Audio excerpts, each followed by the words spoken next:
Coming up on this week's RegCast. What firms are going to need to do if they're using this type of technology is be able to marry up the output and the rules or policies and procedures that were in force at the time that the records were entered into. Regulators have always been reluctant or hesitant to weigh in on a technology, and obviously with reason. Say you need to move to voice recording on mobiles using this particular technology, then you create a market for the mobile recorder, but you also may block out innovation. One of the major blocks to adoption to this technology has been the cost of replacing those legacy systems, the risk of replacing those legacy systems, because obviously somebody's got to take the decision to take that risk. While on the other side, this legislation is actually requiring people to assess and take those risks. Those who are drafting the kitemark criteria are also those who are going to be auditing and assessing your compliance with it.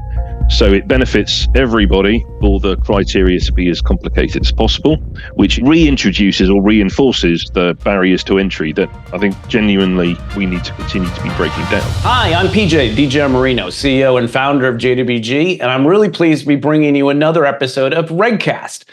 We're continuing to dig deep into the risk that technology presents to the system itself. That we really kicked this off in season 5 based on a bunch of research that JWG has been involved in. And we've been bringing some of the experts to the table to talk about what does it really mean to have this marathon called operational resilience that's then going to continue on with another set of regulatory technology rules. I think what we learned on the last episode was that the intent of the UK and the European operational resilience regimes was really the same.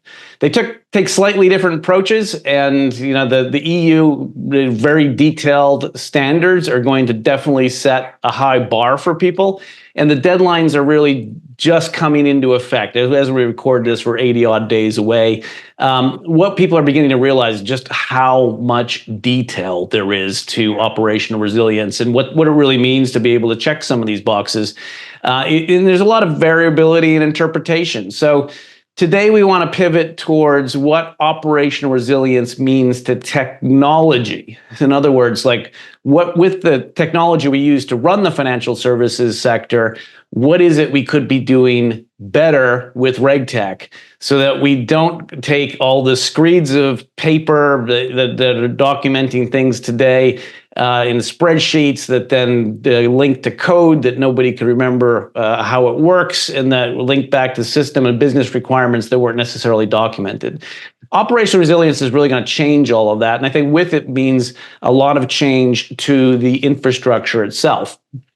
In this episode, we really want to get into the guts of what does blockchain or digital ledger technology really mean in terms of operational resilience, and what does that mean to the industry at large, not just TradFi, but DeFi and digital assets. So ultimately, there's a promise there that I think we've seen from our colleagues that are dealing with immutable ledgers with secure and transparent interoperability. And I think in this one, we want to try to get in and help understand what is it that we can do to get some benefit from these technologies, and how does RegTech play a role? And most importantly, can we start using Gen AI in safety to get where we want to go in terms of get beyond this repapering mindset and start to think about digitizing DORA compliance with DLT? So that said, let's bring in our panel. Sam, no stranger to RegCast. Welcome back. Laura, why don't you introduce yourself to the audience, please? Hi, PJ. I just want to say thank you for having me. I am a commercial litigator. I work at a law firm called Rosenblatt. Together with our sister brand, Memery Crystal, I head up the digital assets DLT practice group, which I started doing about 8 years ago, building out a cross-departmental full-service law firm to support the new businesses developing and growing in this space. So that's my background. Fantastic. Well, welcome aboard. Thank you and Memery Crystal for helping to bring this series to life.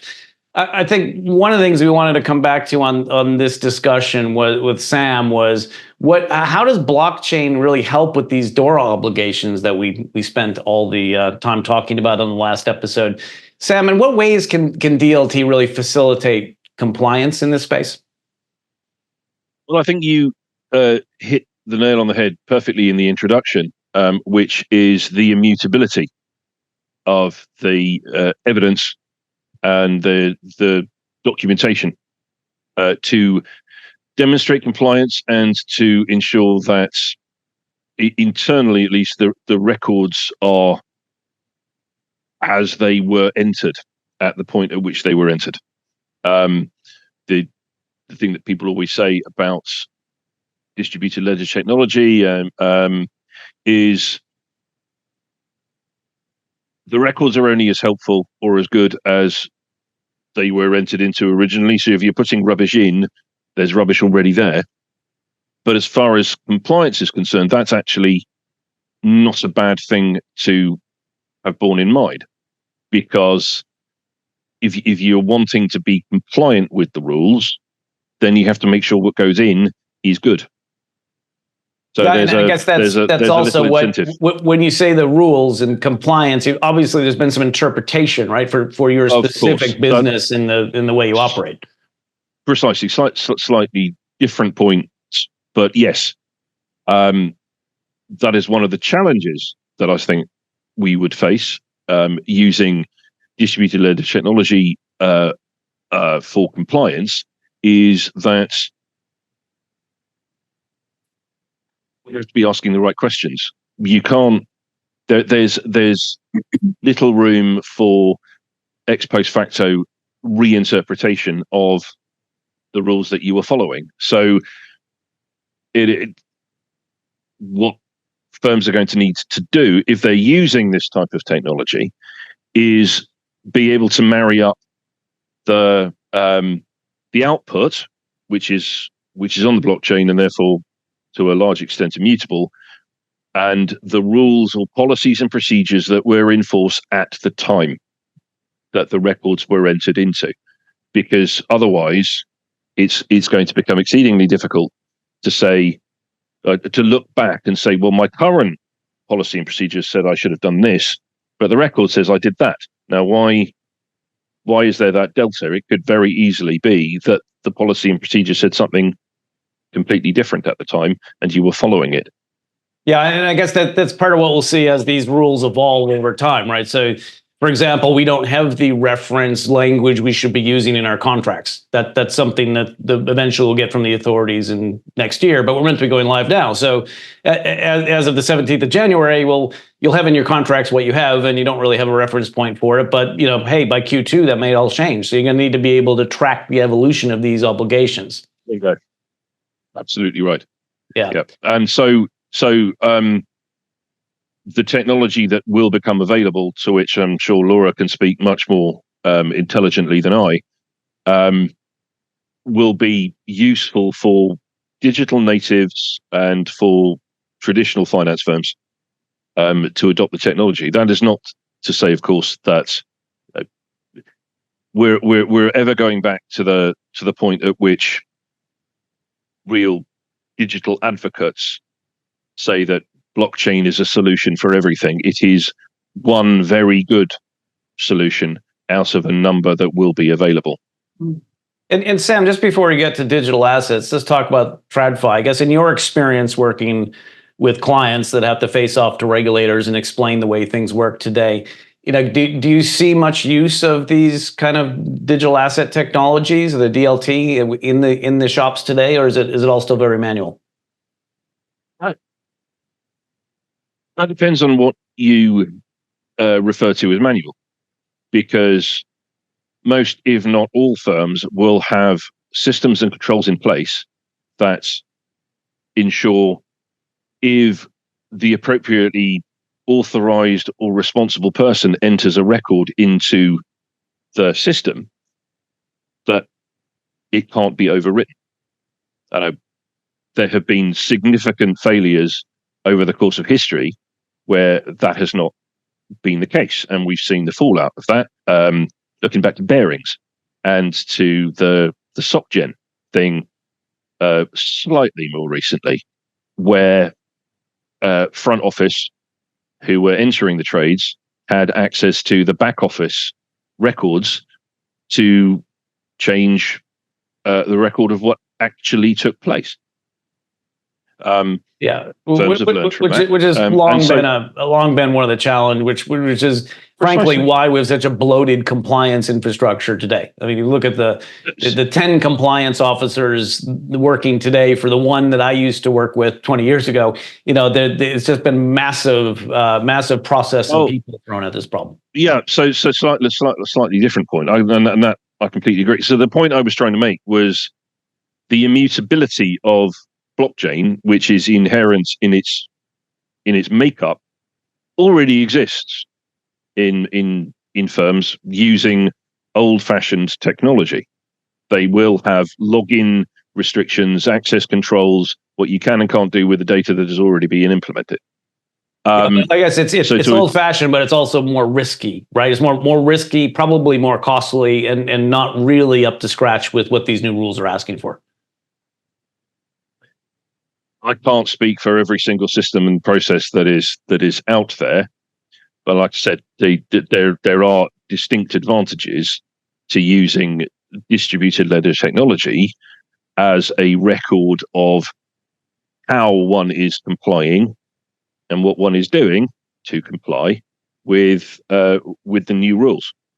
Absolutely. I mean, as I understand it, DORA and OpRes are coming in order to bring up to scratch those legacy systems that don't fit the requirements. And really that's what this piece of legislation is there to deal with, not with those systems that are satisfactory already. And obviously the management in charge of all of that will have to check that for themselves. What this piece of legislation is there to do is to deal with the recognised inadequacies of legacy systems, which is in instances obviously poor enough that the regulators have got involved. And I think that's where these opportunities arise, because there clearly are legacy systems in place, which, as we know, are very difficult to replace, cost a huge amount of money, and therefore there's a reluctance, if potentially, to spend the money, take the risk to replace a legacy system.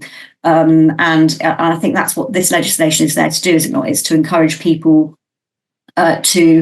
or whether by carrot or by stick, to look at those legacy systems and to properly assess them, and to replace them with better systems, which at this stage will include an assessment of DLT, because those technologies are there and available.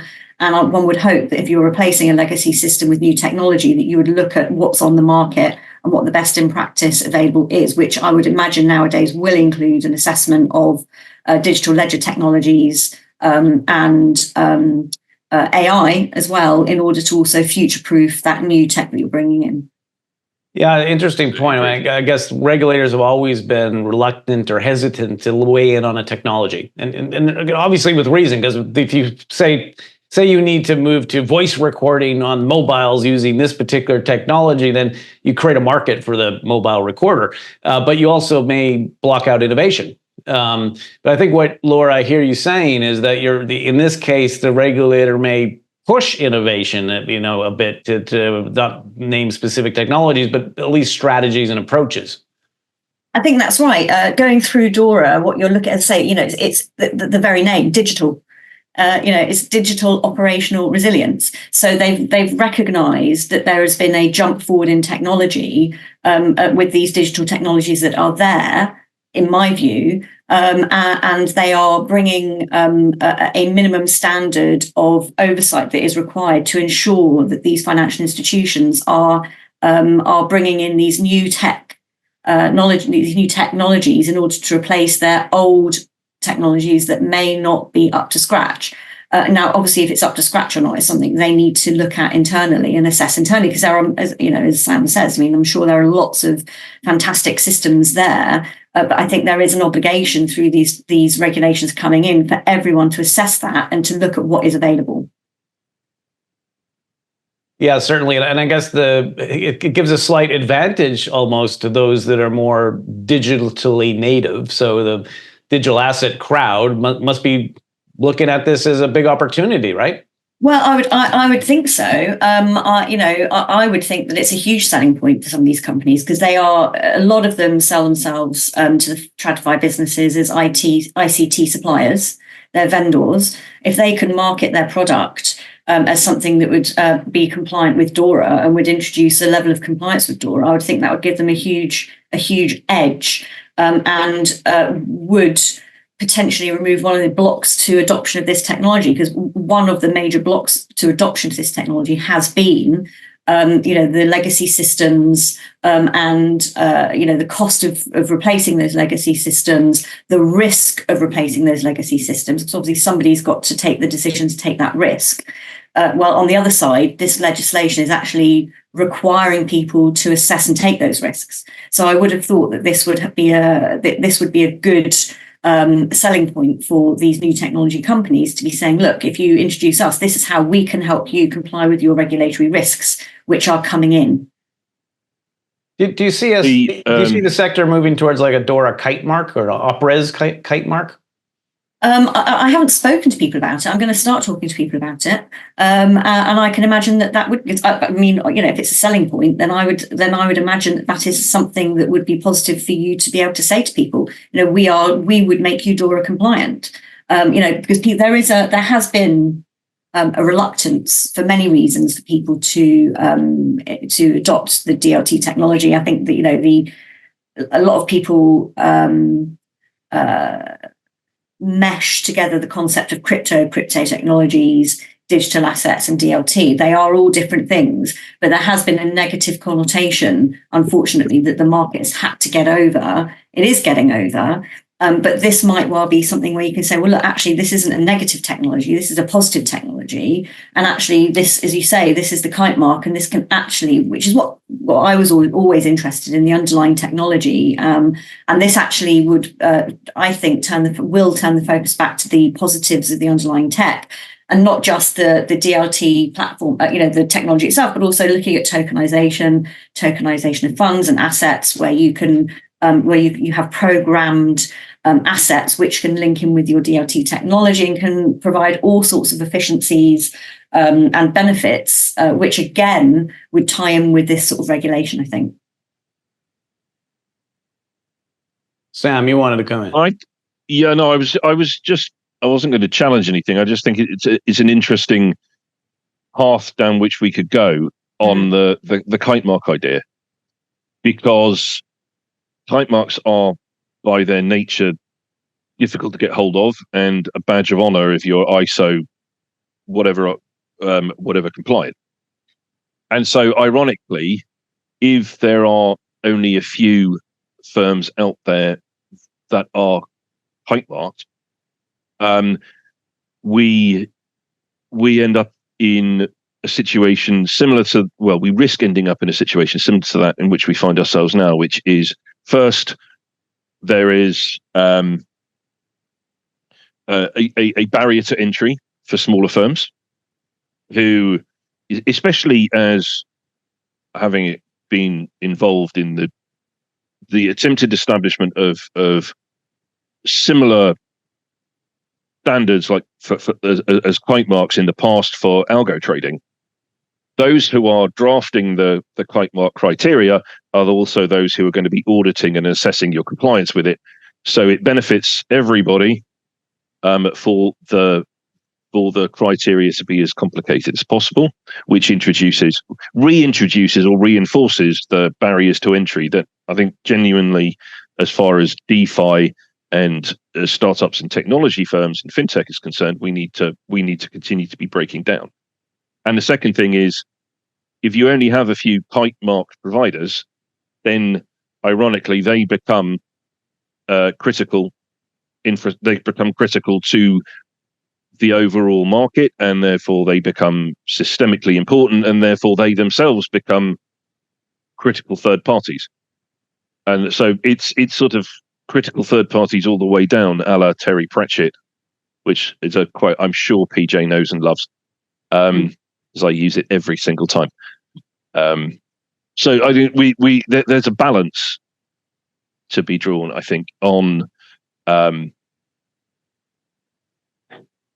establishing a balance, but it's also kind of built into the regulation itself, right? So I mean, it's not like you don't have to be getting assessed, and you don't. Well, it's built into DORA.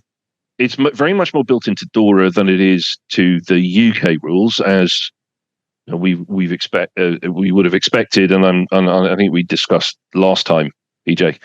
The DORA rules are very much more prescriptive. They're very much more black and white. They're singularly much more along the lines of the US model historically, whereas the UK model is here's a principle, here's a bit of a rule. We'll put something in the FCA and the PRA handbooks, and then it's up to you to figure out whether you're compliant or not. Yeah, it's interesting, isn't it? Because the Europe has moved first with its MiCA regulation, but this is coming in parallel with it. So they've created an interwoven framework for both resilience and digital assets. Of course, picking up everything else in its path. The U.S. hasn't gone there yet, and that I think is a big watch point for us, because they're obviously talking about similar types of initiatives in the wake of CrowdStrike and all the other issues that they'll be reacting to post-election. Laura, how do you come at the business case for this for DeFi and digital assets in general? Is this something that ought to be really digging into and paying attention to? In business case, do you mean the way that DeFi can integrate itself into TradFi? Is that the I guess for the resilience topic itself? I mean, is it something you would think that they'd be throwing money at proving they're resilient and being compliant? DeFi businesses, you mean? Yeah.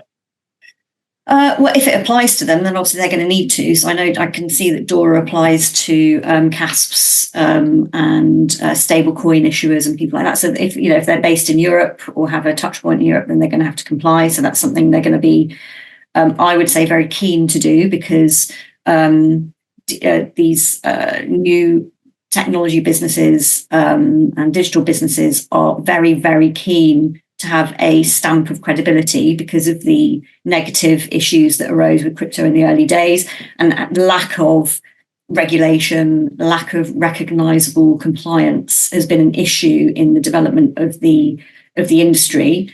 So having something where they can say, well, we are compliant with, will help them and help the industry grow.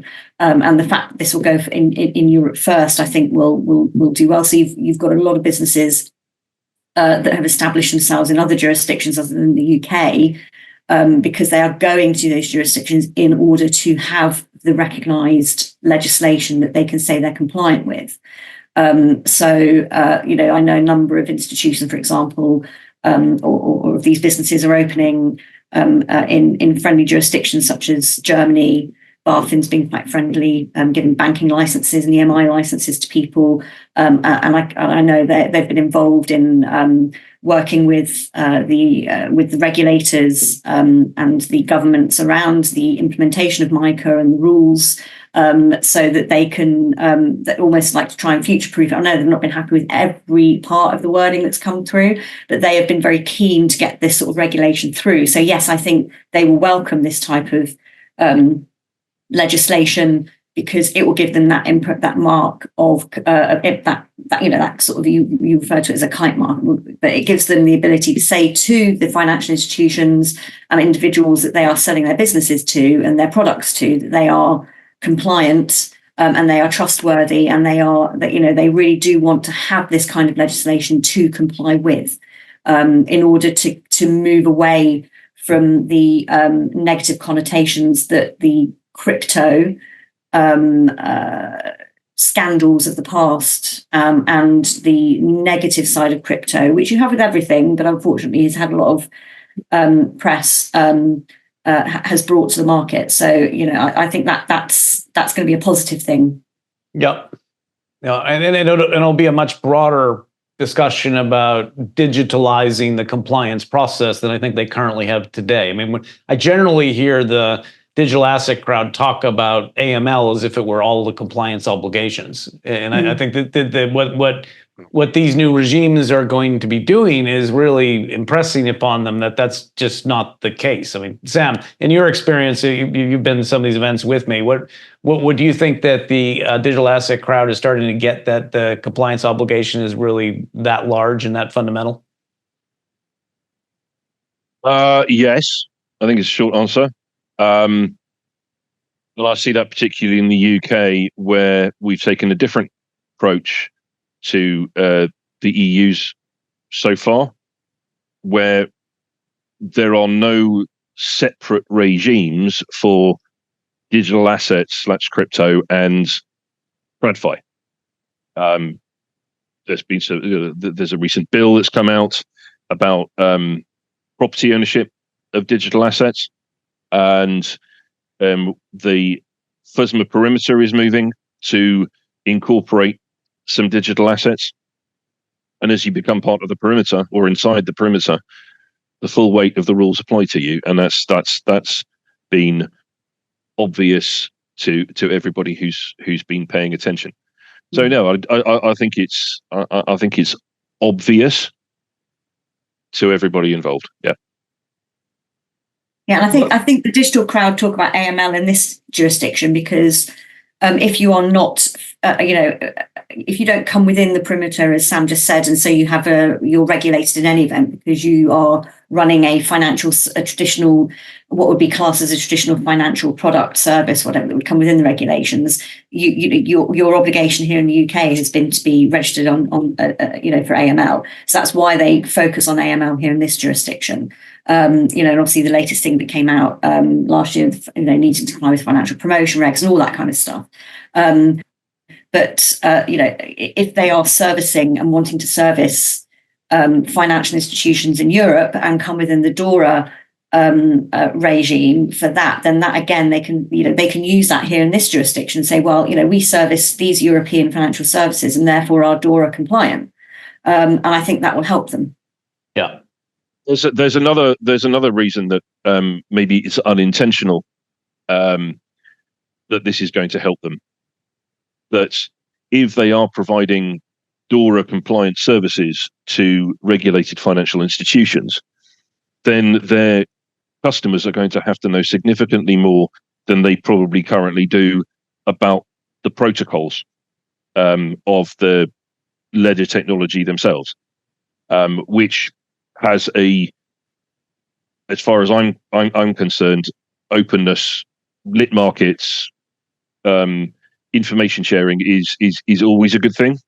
And in order to progress, those who are building protocols are going to have to become more transparent about what their protocols do, how they work, who's in charge, who has admin rights.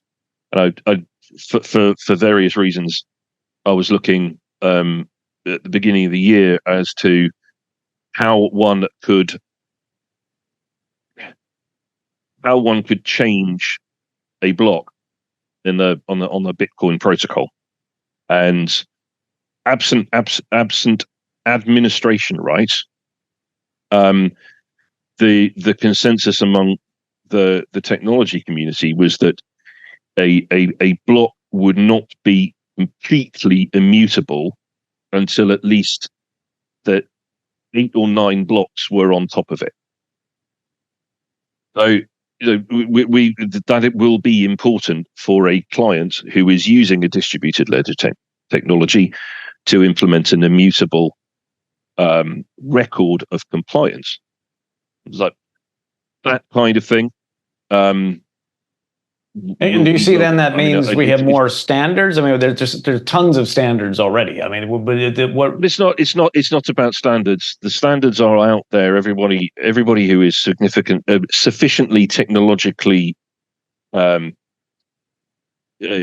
educated can understand how the protocol works. But we're going to have to dumb it all down a little bit. The closest exemplar I can think of is for MiFID II and the algo trading rules, where somebody has to be culpable and reportable to a regulator for what the algos do, but they're not the quant. They're in some circumstances they're not even a software developer. So you have to be able to explain it to someone whose neck is on the block in simple enough terms that they can understand it, explain it, stand behind it internally and externally, and then be prepared to take the hit if it all goes horribly wrong. So those rules went into effect 1st of Jan 2018. Do we now have super technology enabled compliance officers? Yes, but we had beforehand. I mean, I can't remember it when it was, but it was very long time before MiFID II. I was going to say was even a glint in the eye of the European Commission, but it was around 2012 when we had the ESMA guidelines published. I appeared on a panel with a CTO at one of the major, well-known equities algo trading firms, and to my surprise and delight, at that point, even then, he ensured that there were suitably qualified software devs in the firm's compliance team, so that they could. Well, the continuance of flash crashes would suggest that hasn't been adopted by the industry at large. But I do take your point that there's a slow movement that way.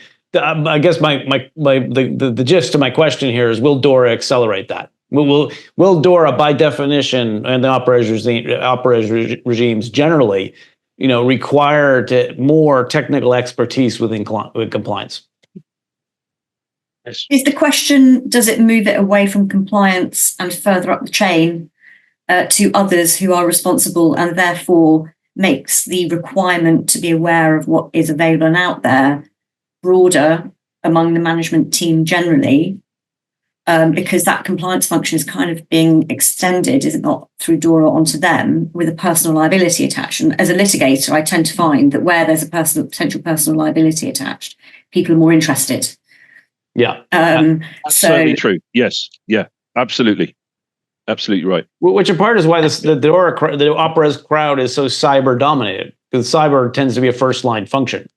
But I think you hit the nail on the head there for me, Laura, which is that these first line management folk, the management committees themselves will have their necks on the block if they're not on top of all this detail. Exactly. And I know we're talking about DLT, but I think it's also the mix between DLT and AI. More and more you're seeing, as you said at the beginning, PJ, DLT blockchain is one of a number of these new technologies coming through, and it's the combination of those technologies which is really interesting, and how those are going to be adopted and how quickly those can be adopted. I've seen some of these new businesses coming along adopting AI, which also enables the transition from legacy to new systems in a much more manageable, efficient way, because there's a huge issue with moving data from, I know obviously data security is core to DORA, moving that data in a live way from a legacy to a new system is a nightmare. But if these technologies can also provide the means of doing that in a cost-effective, time-effective, and risk management effective way, then that also opens the door, I think, for institutions to be bringing in these new legacy integrating these new technologies alongside their legacy technologies, so that they can be implemented, as I say, quickly, efficiently, cost effectively. So that I find really interesting, and the businesses coming along that are offering that in conjunction with AI and other technologies is also really interesting. That's a very well stated point, and I think brings us right on to wrap up, really, which is, to what extent do we think this is happening today, and what message would you leave people on this RegCast with about whether they should be considering this type of journey? Sam, why don't you kick off?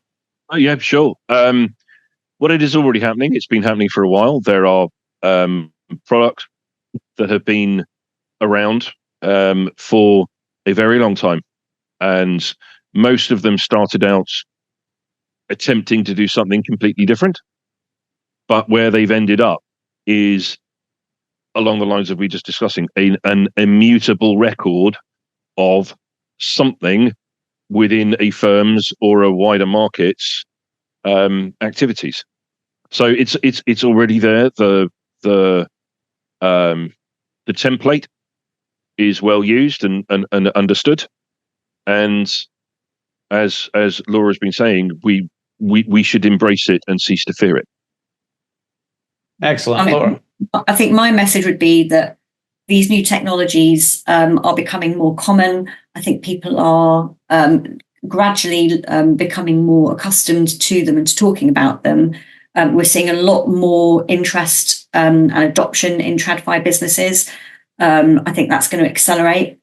Particularly, I see, having gone through DORA, I do see this sort of regulation coming in as a means of accelerating that adoption, particularly because blockchain is and can be used to improve efficiency, security, payments, data storage, custody. These are all things that people need to be concerned with. And that's where blockchain and these new technologies can be used to assist TradFi businesses in ensuring that can happen. Excellent. Well, thank you both for that. I'll just wrap up by saying I was at a birthday party this week, and I wanted to relate a conversation that had nothing to do with DORA, but for some reason we wound up talking about it amongst 6 people. There's one person from outside the industry kind of trying to understand what we're talking about, and I realized as her jaw started to drop that she hadn't realized that the banking infrastructure she relies upon wasn't already doing all of this stuff. And I think that was a bit of a cathartic moment for me when I realized, there's a lot of people out there that just assume that this is happening already. So when things go down, it is a big surprise. And I think that's where effectively this conversation has started to recognize that disconnect and started to do something about it. So I'm really looking forward to exploring more angles on this. You can discover how our current research explains what's going on in our new article on winning the Opera's Marathon, and the one before that on taming the DORA Dragon, and our newsletter, which was all about winning with RegTech. So I'll put the links in the show notes, but you can find those all via the JWG website or on LinkedIn.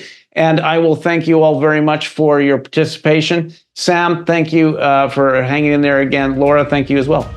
Thank you for having me. Thank you. Thank you. See you again on RegCast soon. Thank you for listening. And if you've enjoyed the content, please like us so more people can join the conversation. Download all our episodes via all the major platforms. Come to the JWG website, which is jwg-it.eu, and follow our LinkedIn groups.